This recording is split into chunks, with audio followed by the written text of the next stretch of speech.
Okay.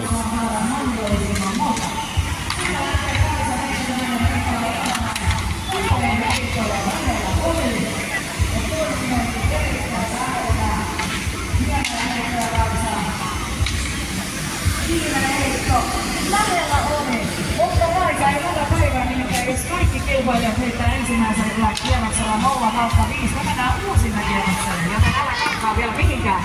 Sitten on AJ seuraavana.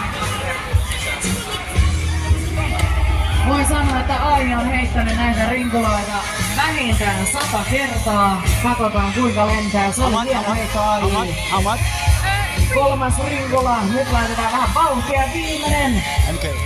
Samat sanat AJille, ei hätää vielä, mitä vaan voi tapahtua. Mikä sun nimi on? Aaron, minkä ikäinen sä oot? 6V. Tiedätkö mitä meillä on täällä? On toinen viiva alle 10-vuotiaille.